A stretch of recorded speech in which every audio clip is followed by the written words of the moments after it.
오늘 말씀 요한계시록 19장 1절로 3절까지만 읽도록 하겠습니다. 이일 후에 내가 들으니 하늘에 허다한 무리와 큰 음성 같은 것이 있어 가로되 할렐루야 구원과 영광과 능력이 우리 하나님께 있도다.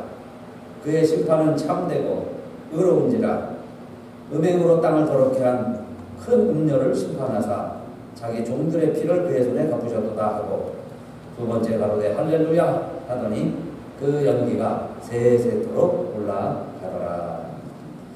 지난주 말씀은 무너졌도다 큰 성 바벨론이요 바벨론의 무너짐을 말씀드렸습니다. 그럴 때에 천사가 외쳐 가로되 너희들은 울고 애통해하지 말아라. 즐거워하라. 망했는데 즐거워하라 하는 말씀이죠.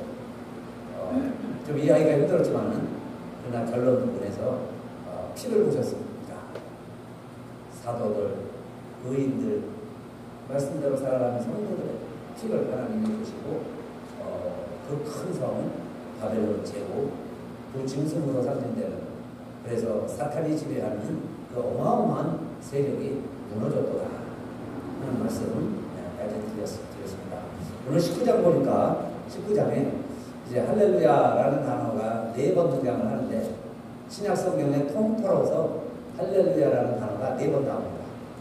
그러니까 4번이라는 단어가 전부 지금 19장에 있다는 이야기죠. 다른 곳에서는 없었어요. 요한계시록 19장에서만 4번 나옵니다. 할렐루야.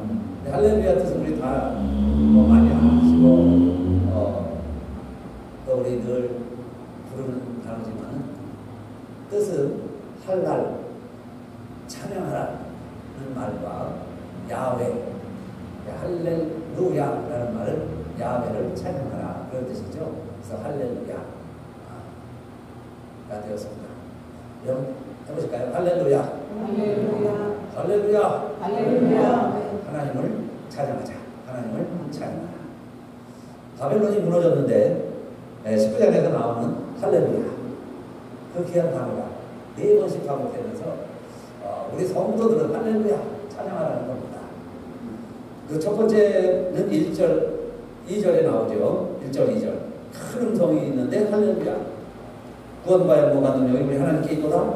그 이유를 2절에서 심판이 참되고 의롭다. 음행으로 땅을 더럽게 하던 큰 음녀를 심판하셨다. 자기 종들의 피를 그의 손에 갚으셨다. 그리고 피라고 했죠. 의인의 피 흘린 것 하나님이 보시고 바벨론을 심판하셨다. 그리고 두 번째 가로되 할렐루야 그 연기가 세세토록 올라가더라. 이 말은 하나님의 심판의 연기 바벨론이 무너지면서 나는 그 연기 지금도 하늘로 올라가더라. 하늘로 올라간다. 그것은 하나님의 심판은 영원하다. 하나님의 심판은 계속된다. 하나님의 심판은 준엄하다. 누구도 거역할 수 없는 하나님의 온전한 심판이시다 하는 이미지로 그 연기가 하늘로 올라가는 것을 보았습니다. 그리고는 할렐루야 모든 우리들이 큰 소리로 할렐루야 하나님을 찬양하셨다 했고 세 번째는 하나님의 보좌 주변에 24보좌가 있는데 24보좌에 앉은 장로들 24장로와 내생물이 엎드려 하나님을 경배하며 가로되 아멘 할렐루야 그랬어요. 아멘 할렐루야 24장로들이 역시 하나님을 찬양합니다. 그러면서 하나님의 종들아 물어내서하고 모두 다 나와서 하나님을 찬양하자. 할렐루야 아멘 했습니다. 또 아멘이라는 말 아멘이라는 단어 우리 많이 합니다. 때마다 아멘합니다. 아멘이라는 것은 그대로 되어진다. 진실로서리가 진실이 됩니다 하는 표현이죠. 그래서 할렐루야 아멘 아멘 할렐루야 같이 나옵니다. 우리도 한번 해볼까요? 할렐루야 아멘 할렐루야, 아멘. 아멘 할렐루야 아멘, 할렐루야. 네, 말씀대로 이루어질지어다. 이 말씀대로 되었다. 아멘 할렐루야. 아멘. 할렐루야 아멘. 얼마나 좋은 단어예요.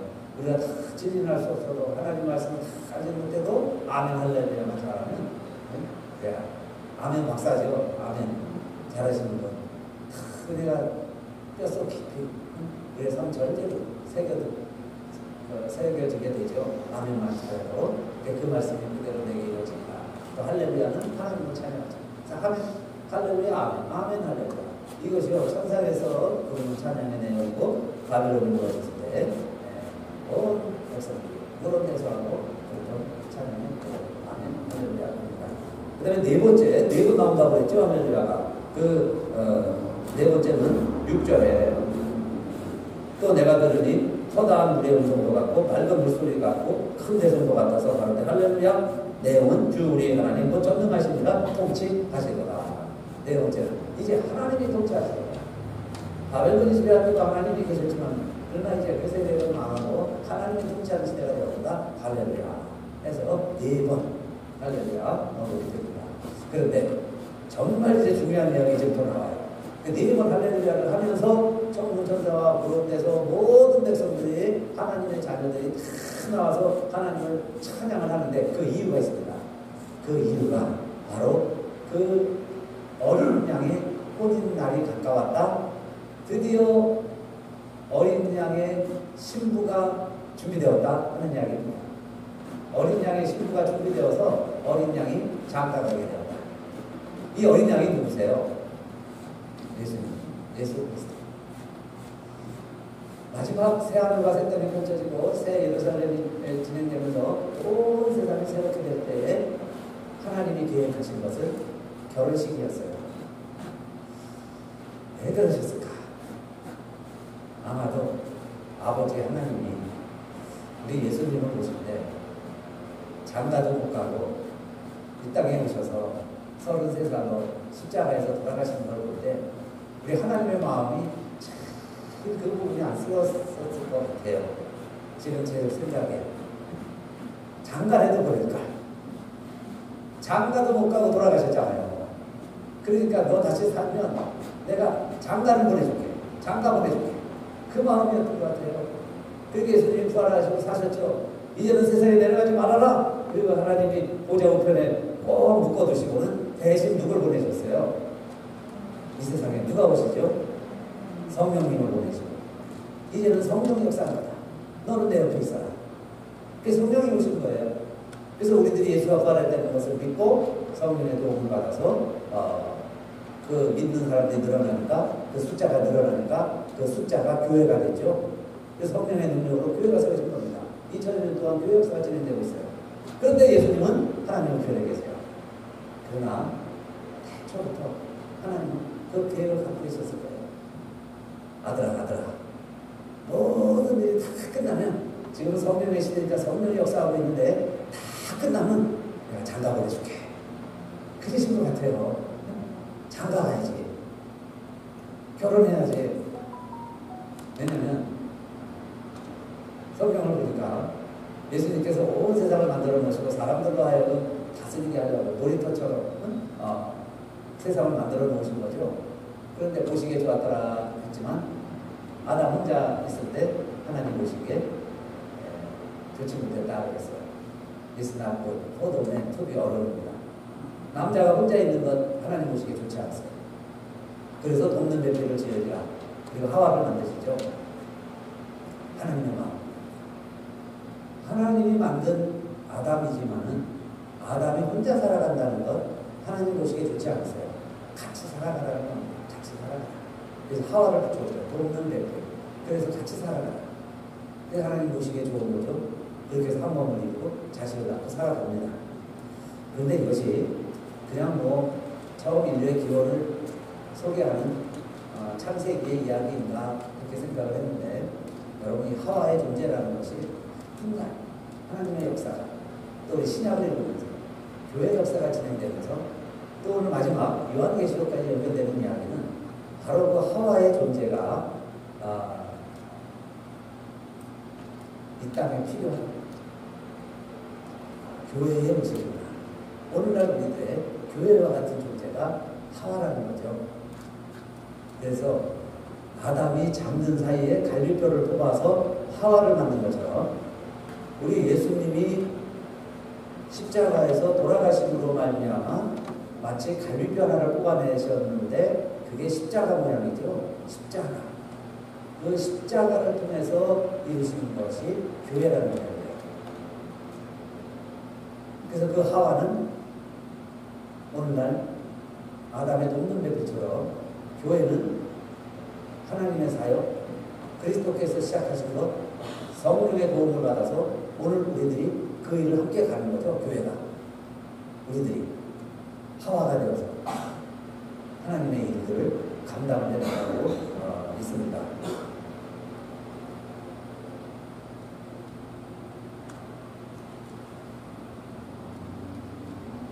돕는 배필이라는 뜻도 그리스도께서 혼자 하시는 게 아니죠. 우리들의 도움이 필요합니다. 사람들이 같이 해야 됩니다. 그래서 함께 사역하도록 교회라는 걸 만들어 주시고 성령을 보혜사라고 해요. 헬퍼라고 하는 걸 합니다. 성령을 헬퍼 또는 카운셀러, 즉 도와주는 거죠. 우리가 해야 되는데 우리를 돕는 분, 성령의 역사. 그러니 하와의 역할이 우리의 역할이고 교회의 역할이라고 볼 수 있죠. 그리고 하와는 최초의 어머니입니다. 사람들은 다 어머니 몸에서 태어나요. 어머니 없는 사람이 없어요. 그런데 하와는 어머니가 없어요. 하나님이 만든 여인입니다. 그러나 하와의 몸에서 아들이 나오고 자손들이 나왔는데 다 그 몸들을 통해서 이 땅에 생명이 태어납니다. 놀라운 이야기죠. 오늘날 교회가 그 일을 하는 겁니다. 영적인 생명을 잉태하고 영적인 생명을 출산하는 것, 그게 교회가 해야 되는 거죠. 하와가 돼서 하나님이 주신 사명, 영적 생명을 낳는 거예요. 거듭나게 만드는 일. 하나님 우리를 통해서 일하고 계십니다. 더 놀라운 사실은 아담과 하와가 한 몸을 이루집니다. 한 몸을 이루는 거예요. 그리고 놀라운 창조의 능력을 하나님은 갖게 해주십니다. 그게 생명이 태어나는 거죠. 남자 혼자 안 되고 여자 혼자 안 되는데, 아담 혼자 할 수 없어요. 하와 혼자 할 수 없는데 아담과 하와가 한 몸을 이루는데 한 몸이 이루어진다. 한 몸이 된다. 결국 하나다. 머리다. 지체다. 그런데 우리 바울과 예수님은 교회의 관계를 그렇게 설명했죠. 그리스도는 우리의 몸이고 우리는 우리의 지체다. 손과 발이다. 머리만 있으면 무슨 일을 하겠어요? 손과 발만 있으면 손과 발이 뭘 하겠습니까? 머리가 있고 손발이 있어야 몸이 있는 거예요. 그래서 그리스도를 머리로 하고 우리가 손발이 되어서 하나님의 일을 한 몸을 이루는 거예요. 아담과 하와의 관계가 오늘 우리에게 교회의 모습을 하나님께서 미리 그리시고 이렇게 창조부터 역사하셨는데, 그렇기 때문에 마지막에 하나님이 계획하신 멋진 잔치가 오겠어요. 이제 정말 결혼잔치 하자. 혼인잔치를 하자. 우리 모두가 다 예수 그리스도의, 하나님은 교회를 통해서, 교회가 그리스도의 신부고 교회를 이루는 우리들이 다 그리스도의 신부라는 거예요. 그런데 놀라운 사실은 지금 바벨론이 무너지니까 아들의 결혼식이 가까웠다. 웨딩 오브 더 램 has come이에요. 영어로 봐서는 이미 왔다. 도래했다. 결혼식 날짜를 정했다. 그 말씀이죠. 그 이유가 신부가 준비됐다. 신부가 없어서 결혼을 못하죠. 남자들은. 여인들은 신랑감이 있으면 결혼을 하죠. 그런데 이미 이제는 결혼 날을 잡았다. 결혼 때가 됐다 하는 이야기는 신부가 준비되었다 그랬어요. 신부가 주인되었다는 게 뭡니까? 이제 바벨론이 멸망할 때 바벨론의 멸망에 동참하지 아니하고 그때까지 믿음을 지킨 사람들, 믿음 지키다가 순교한 사람들 때문에 하나님은 그 피를 보시고 심판을 행하셨어요. 그러나 아직도 지금 피 흘리기 직전처럼 지금도 순교 문턱에서 그 믿음을 지키고 있는 많은 믿음의 사람들, 하나님의 계명과 예수 계명, 하나님의 말씀과 예수 계명 지키는 많은 사람들이 남아있는 겁니다. 그들이 그리스도의 신부들이다. 신부가 생겼으니 아들아 장가갈 때다. 이제 장가가자. 결혼식 하자. 이 이야기입니다.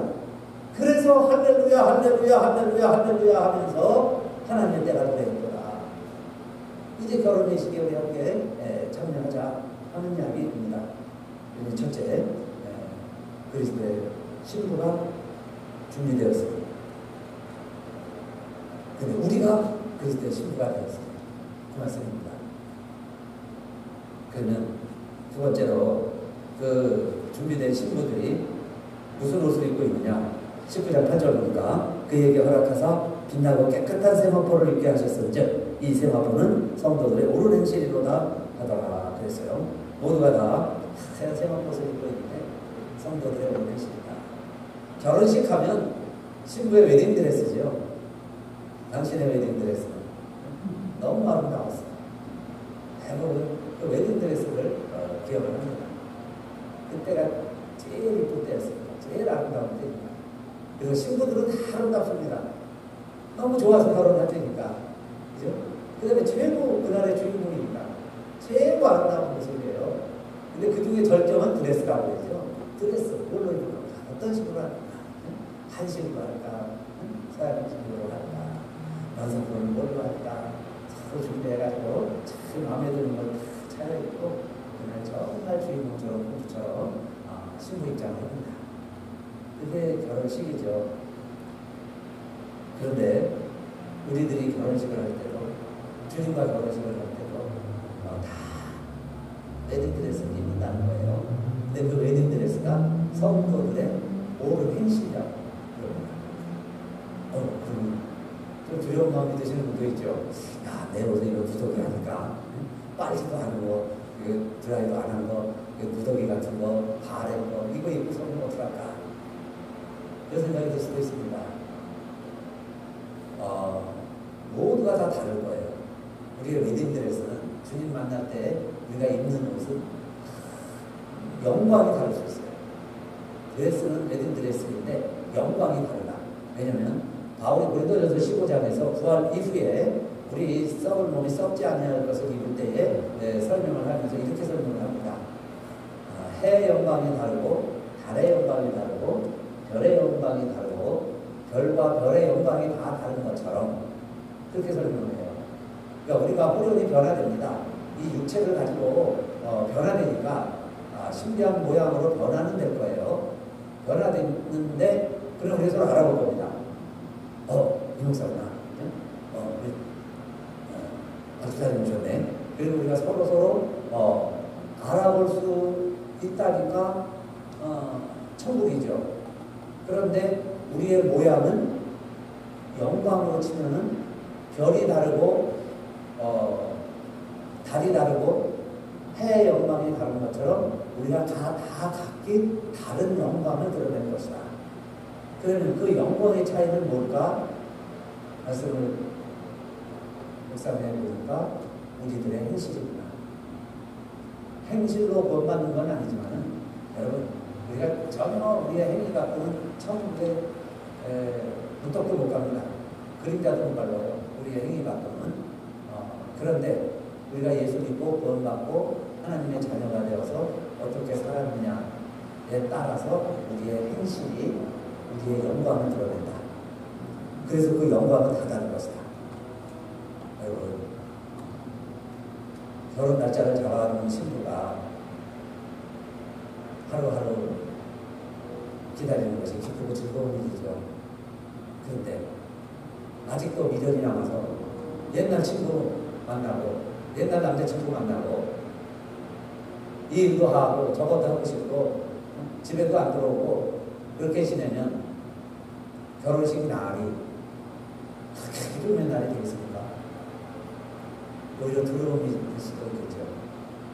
그런데 신랑과는 떨어져 있었지만 유학 중이었지만 군대가 있었지만 저 사우디에 취업자가 있었지만 그 신랑을 기다리던 친구가 오직 신랑만 바라보고 기다리면서 정말 정숙하게 기다리면서 그렇게 믿음으로 잘 지낸 신부가 2년 3년에 맞이하는 결혼 예식장과 절제 없이 내 마음대로 평탄하게 지냈던 신부의 결혼식과 그날 신부 입장 때 느끼는 감정이 똑같을까요? 오래 참고 견뎠던 신부의 감정은 똑같이 기쁨과 감격과 신랑을 볼 때 그 기쁨이 누구보다 더 클 겁니다.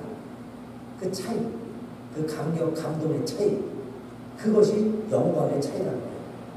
그래서 우리들이 다 똑같은 드레스를 입고 신부 입장 했지만 얼마나 내가 기다리고 참고 인내하고 정말 순수함을 지키고 그렇게 내가 신랑을 기다렸나에 따라서 다르겠죠. 이것처럼 오늘날 우리들이 예수 그리스도를 나의 신랑으로 내가 모시고 지금 약혼한 겁니다. 우리는 결혼식을 남겨둔 상태라고 할 수 있어요.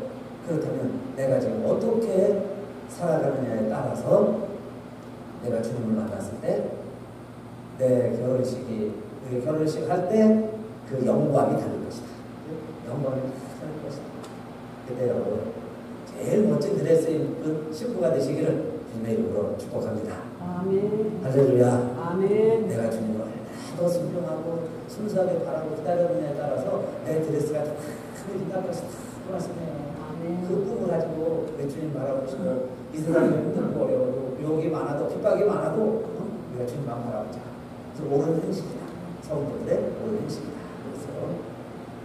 그래서 또 나는 주님의 신부가 될 자격도 없겠다. 나는 이 욕심도 많고 저 욕심도 많고 이것도 하고 싶고 저것도 하고 싶은데 그런 생각이 들 수도 있어요. 근데 여러분 하나님의 마음을 먼저 알 필요가 있습니다. 하나님은 어떤 마음이실까요? 그래 그럼 너는 더러운 드레스 입고 결혼식이나 해.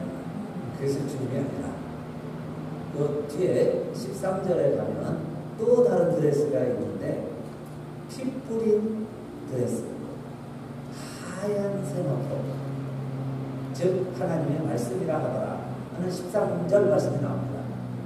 그러니까 주님은 우리들에게 또 다른 드레스를 준비해 놓으셨는데 어떻게 보면 서보시고 어떻게 보면 이거 없으면 안 되는 그 드레스는 내가 만든 드레스가 아니고 내가 입는 드레스가 아니고 주님이 하나님이 만들어주신 드레스가 있어요. 그 드레스는 피로 씻은 드레스, 딥드 브라도 램이에요.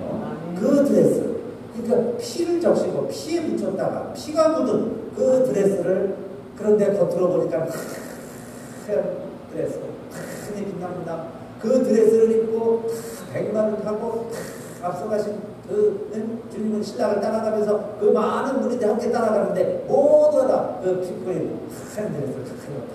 그래서 우리가 그 잔치에 참여할 수 있는 자격과 조건은 피 뿌린 옷을 입어야 돼요. 아멘. 피 뿌린 옷이 준비된 줄로 믿으시기를 바랍니다. 아멘. 누가 그 피 뿌린 옷을 입느냐? 예수를 믿는 사람들, 슬픈 마음 있는 사람, 예수 이름을 믿으면 영원토록 변함없는 기쁨 모델이. 예수의 이름은 세상의 소망이요 예수의 이름은 천국의 기쁨이로다. 예수 믿는 사람만이 그 천국의 기쁨을 누린다. 그 찬양이죠. 정말 우리의 기쁨이 있습니다. 그 기쁨을 누릴 자들이에요. 그러니까 내 행위로는 구원받을 수 없지만 더러운 무덤이 나타나는데 주님이 또 준비된 꽃 없으면 쫓겨날 거예요. 그 옷을 입고 가는데 영광은 그 드레스에서 빛이 나는 영광은 별과 별이 다 다른 것처럼 우리들이 다 다른 빛을 발하는 거예요. 그래서 여러분 촛불이라도 켜고 촛불이라도 밝히고 주님 맞으러 나갈 수 있다면 그 등불 켜고 나갈 수 있다면 얼마나 기쁜 결혼식입니까? 근데 촛불이 꺼졌어요. 촛불이 없어요. 내 드레스가 없습니다. 그러면 같이 기다린 신부였지만 주님 말씀에 가면 내어쫓지 무서운 일이 벌어지는 거죠. 그래서 여러분 두 번째 혼인잔치의 기쁜 일인데 정말 내가 그러면 신부답게 살아야 합니다. 날짜를 받아놓은 예비 신부입니다. 나는 아직도 남자를 찾고 있는 이 남자 저 남자 만나고 비교하고 매일 정신없는 아가씨입니다. 우리 삶을 보면 알 수 있겠죠. 그래서 성도들의 오른 의식 그렇게 결혼식을 맞이하는 아가씨는 준비된 신부로 그 빛이 찬란한 옷을 입는 신부가 될 것이다. 그리고 세 번째 어린 양의 혼인잔치에 청함을 입은 자들이 복이 있도다 그랬죠. 19장 9절 천사가 내게 말하기를 기록하라. 어린 양의 혼인잔치에 청함을 입은 자들이 복이 있도다. 여기는 아까 혼인날이 다가왔다는 이야기고 신부가 준비됐으니까 결혼식 날짜가 다가왔다 하는 이야기고, 지금 세 번째에서는 혼인잔치 그랬어요. 이 혼인잔치는 The Wedding Supper입니다. Of the Lamb. Blessed are those who are invited to the supper of wedding.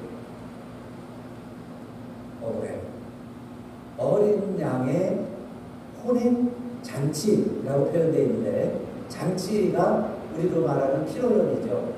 파티, 뒤풀이.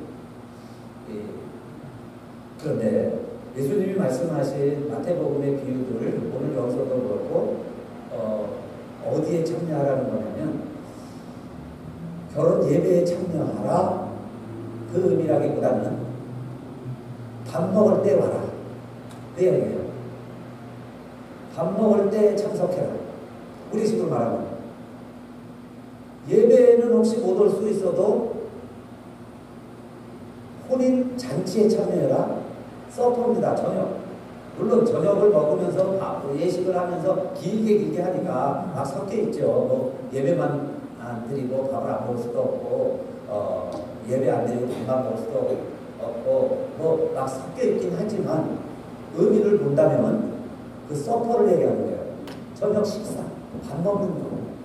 그러면 예수님 말씀이 이해가 되죠. 왕의 아들의 혼인잔치인데 동네 사람들 오라고 그러니까 좀 와서 밥술에도 쳐주고 잘려도 채워주면 좋겠는데 다 바쁩니다. 현대인들 어떻게 더 바쁘죠?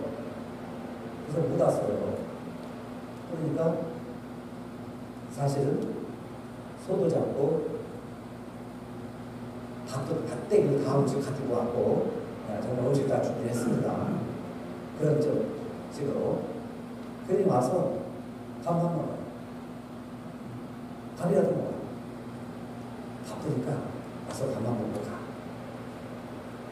그게 하나님 마음.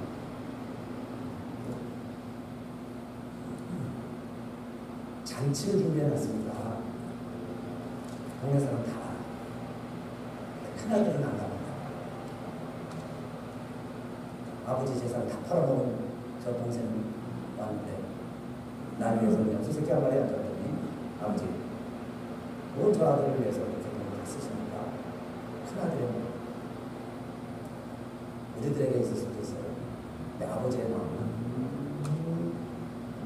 이 아들이 어떤 아들이에요? 죽었다가 살아난 아들인데, 하늘 고살거리고 세상에 나갔다가 정말 죽을 뻔한 게 아니라 진짜 죽었는데, 그때 다시 하나님 아버지가 살려냈습니다.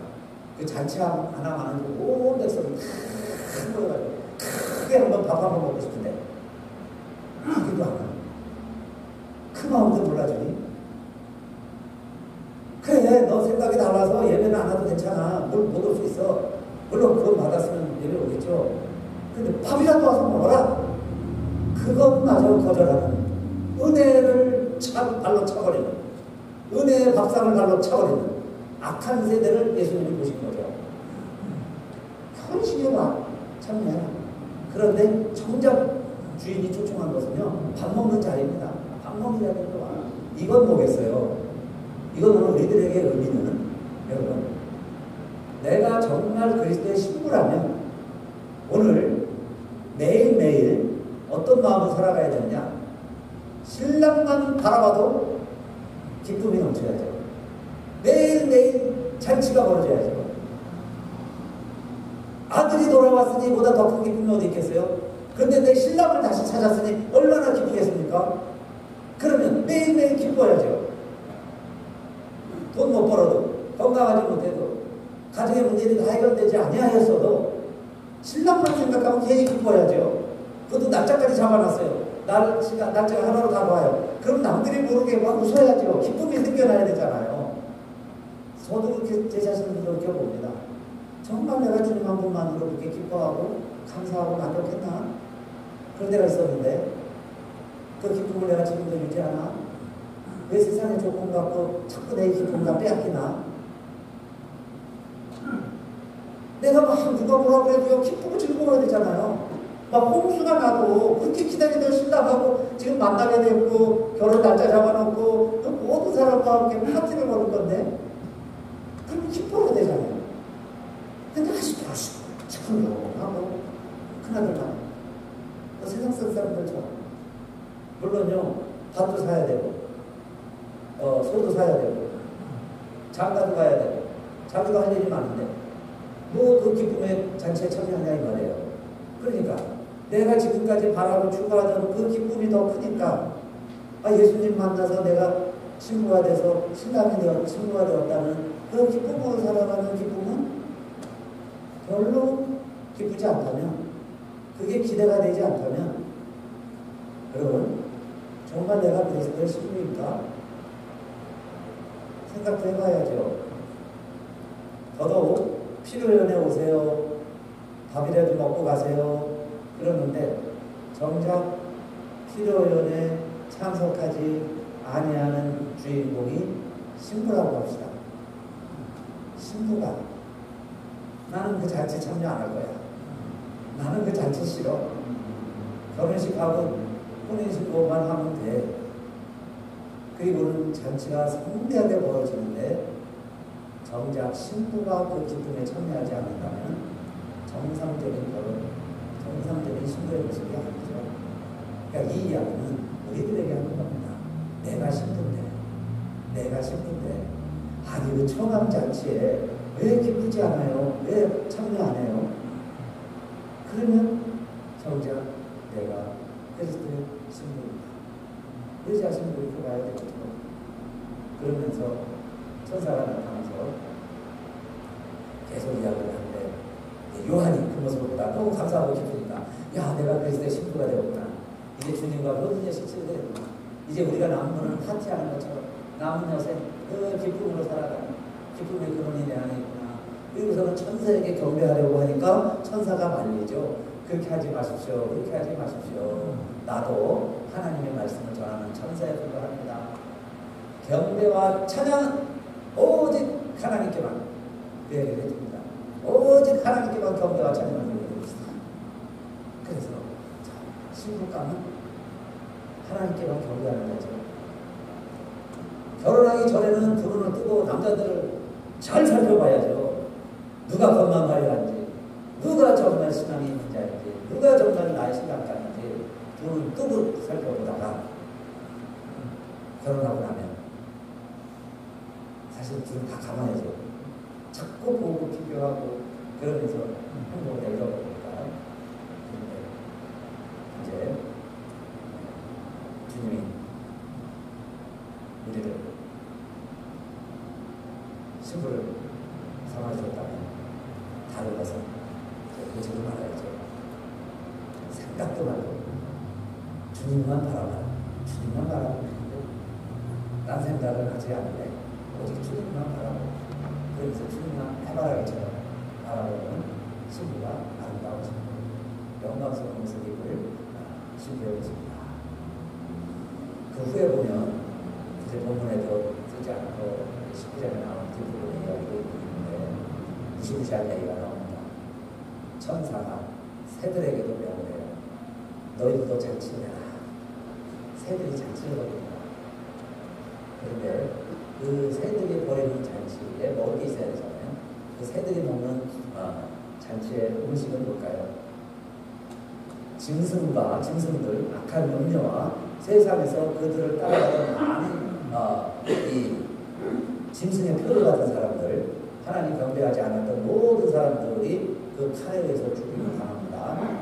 그래서 이 무적의 이 주인공들, 이 지도자들은 다 지옥불 속에 들어가고 그걸 따르던 사람들은 그 칼날에 의해서 다 죽임을 당하니까 이 땅에 수홍장, 시신들이 널브러져 있는데 썩은 걸 좋아하는 새들이 그 와서 쪼아먹는 모습이 19장에 나옵니다. 그래서 여러분, 둘 중에 하나인데 혼인 예식에 참여할 거냐 아니면 정말 새들의 모욕거리가 될 걸까? 이게 우리의 선택이라는 겁니다. 둘 중에 하나다. 갈림길은 어디에 있겠어요? 예수의 이름은 세상의 소망이요 예수의 이름은 천국의 기쁨이다. 그래서 그 예수 이름을 믿으면 내가 어떤 사람이든 상관없이 구원을 얻어서 하나님 자녀가 되어서 피 뿌린 세마포를 입혀주셨어요. 그 다음에 그 옷이 내가 어떻게 사느냐에 따라서 광채가 달라져. 정말 그 혼인되시기에 오래 참고 기다렸던 신부가 더 감동과 감격의 눈물로 많은 사람들의 축복 가운데 예식을 지을 수 있는 것처럼 우리가 그 예식에 참여하게 되었습니다. 우리들은 오늘 지금 살아가면서 좀 어렵고 힘든 일들이 누구에게나 있습니다. 그런데 한국 사람들이 제일 좋아하는 생선이 명태라고 그러는데 동해안에 제일 많이 나기도 하고요. 저렴하기도 하고. 그런데 그 명태를 잡아서 바로 얼리면 동태가 되죠. 그래서 우리 한국 사람들이 동태찌개를 참 많이 먹습니다. 근데 그 동태를 말리면 마른 명태가 되죠. 그래서 국어국이라고 쪼개서 이제 국을 끓여서 술 드시는 분들 숙취에 좋다고 국어국을 끓여 먹습니다. 날로 먹으면 또 생태라 그래서 또 미식가들 중에는 그 생태를 어떻게 얼리지 않고 잘 보관을 해가지고 끓이는 또 생태탕도 있는데 최고는 황태라고 하는데요. 그래서 이 황태는 어떻게 만듭니다? 똑같은 생태탕이 될 수도 있고 북어국이 될 수도 있고 동태탕이 될 수도 있는데 황태가 또 여러 가지 요리도 하죠. 근데 이 황태를 만드는 방법은 똑같이 동해에서 잡아서 가지고 오면 우두가에서 날립니다. 한겨울 눈이 오고 비바람이 불고 날이 좋고 또 풀렸다가 또 얼면 꽁꽁 얼고 풀리고 얼고 눈 맞고 바람 맞고 비 맞고 거기다가요 또 속을 다 발리고 속을 다 베는 그러니까 빈속에 온몸으로 추위와 모든 바람과 얼었다 녹았다 하는 아픔을 견뎌냈을 때 그 단백질이 좋은 숙성이 돼서 질감이 좋아지고 맛이 좋아지고 부드럽고 영양이 많아진다는 거예요. 그래서 같은 명태지만 대한민국에서 최고로 쳐주는 명태가 된다. 그래서 황태다. 마치 왕으로 말하면 황제에게 그런 칭호를 넣어서 너는 황제다. 황명태다. 황제명태다. 그래서 비싸게 팔리죠. 비싸게 사 먹습니다. 여러분 우리가 황제 신부가 됐다. 황제의 신부, 왕의 신부. 근데 이미 우리는 왕의 신부가 된 거예요. 왕의 신부가 왕의 신부잖아요. 만왕의 왕이 예수님이신데 왕의 신부가 되었으니까 이제 어떻게 살아가면 좋겠어요? 그게 쉽지 않습니다. 일개 범부의 아내로 살아가는 것도 쉽지 않죠. 절개를 지키고 지조를 지키고 남편을 잘되게 하는 것도 쉽지 않지만 왕의 신부로 살아간다. 노출되겠죠. 드러냅니다. 모든 사람들이 찾아냅니다. 그럴 때 우리들의 능력과 힘으로는 자격이 없을지라도 그러나 하나님과의 사랑의 관계, 하나님의 사랑의 관계가 더 중요한 거죠. 신랑과 신부 간의 사랑의 관계가 더 중요하다. 지난해에 그래서 우리의 표어가 우리가 서로 사랑하면 그가 먼저 우리를 사랑하셨습니다. 하나님이 우리를 먼저 사랑한 겁니다. 여러분 오늘 우리 신부 얘기했는데 내가 주님을 사랑하는 것에 대해서 우리 많이 이야기했지만 사실은 그게 중요한 게 아니에요. 오늘 말씀의 중요한 핵심은 하나님이 나를 사랑하신다. 하나님이 나를 정찍어줍니다. 그런데 내 모습은 고멜과 같아요. 호세아가 고멜을 만나서 결혼해라. 자꾸 집 나가고 다른 애기 낳아오고 3번씩이나 그걸 반복을 해도 웬 하나님이 호세아에게 고멜을 아내를 맞아요. 그리고 주신 말씀이 뭐냐면 나도 너에게 장가 되고 싶다. 하나님이 장가 되고 싶다고 했어요. 그건 뭘 설명하냐면 우리가 주님을 사랑해서 내가 주님의 신부가 된 게 아니고 주님이 나를 사랑해서 내가 주님의 신부로 택함을 받았습니다. 선택을 받았으니 최소한 왕이 나를 뽑았으면 다른 남자는 버리는 용기는 있어야죠. 왕이 나를 택했는데 그게 우리의 믿음 생활이라는 겁니다. 내가 노력해서 왕의 눈치 봐서 나에게 잘 보여서 신부가 된 게 아니고 나는 내 식대로 살아가고 있는데 왕이 눈이 멀어서 하나님이 눈이 멀어서 예수님이 눈이 멀어서 나를 사랑하셨다는 거예요. 지금도 문 두드리고 계세요. 문 열어라고 같이 살자고 문 두드리고 계시죠. 그런데 무슨 우리 자존심에 무슨 오해에 왜 문을 안 열고 있습니까? 그러다가 여우가 와서 밀가루 바른 손을 가지고 엄마인 줄 알고 활짝 열어 제끼는 게 우리들의 모습 아닙니까? 엉뚱한 것에서는 그렇게 오픈을 하면서 그토록 내 마음에 문을 놓고 하는 예수님에 대해서 인색하고 인정머리 없고 내쫓고 무시하고 그게 우리 예수님의 모습. 그런데 그분이 왕이셨어요. 하나님을 우리처럼 사랑해서 독생자까지 주셨어요. 이제는 우리를 신부로 맞아주시고 그래서 여러분 더 중요한 거는 이제 내 행실이 아니라 그 하나님의 사랑 이걸 먼저 알아야 되구나. 받아들이자. 비가 오면 옷이 젖듯이 해가 뜨면 내 햇살에 얼굴이 따뜻해지듯이 하나님의 은혜, 하나님의 사랑을 받아들이자. 받아들이고 나니까 내가 나를 하나님의 신부라고 하시는 그러면 이제 신부 수업을 해야죠. 그게 성도들의 모습이지. 사랑하는 성도님들, 정말 하나님의 사랑, 합당한, 걸맞는 황태 신부로 살아가시기를 주님의 이름으로 축복합니다. 아멘. 할렐루야. 아멘. 아멘. 아멘. 할렐루야. 아멘. 이렇게 한번 보세요. 아멘, 아멘, 할렐루야. 할렐루야, 아멘, 아멘. 아멘. 할렐루야. 할렐루야. 아멘. 황태 신부들이십니다. 우리 일어나서 찬양합시다.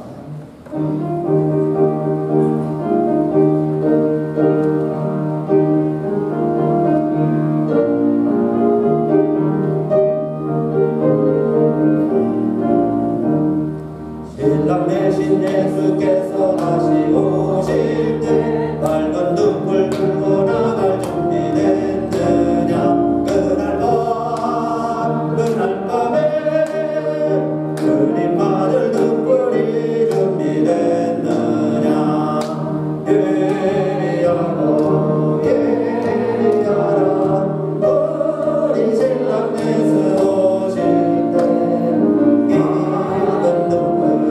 손에 들고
이제는 세상의 소망이요 천국의 기쁨이 되시는 우리 주 예수 그리스도의 은혜와 그 아들을 위하여 아낌없이 우리를 위해 내어주시고 십자가에서 절규할 때는 무능한 아버지처럼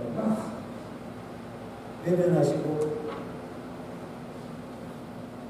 모르는 자처럼 보이셨는데 역시 그를 다시 살려내시고 부활하게 하시고 이제는 하나님 우편에 앉혀두시는 그 모습으로 우리를 대해주시는 하나님 아버지의 사랑하신 것, 성령의 감동, 강화, 또 우리 인치신 것, 이름을 새겨주신 것, 능력이 되어주신 것, 교회를 이루신 것, 신부를 신부되게 하신 것, 성령의 깨끗게 하시는 역사가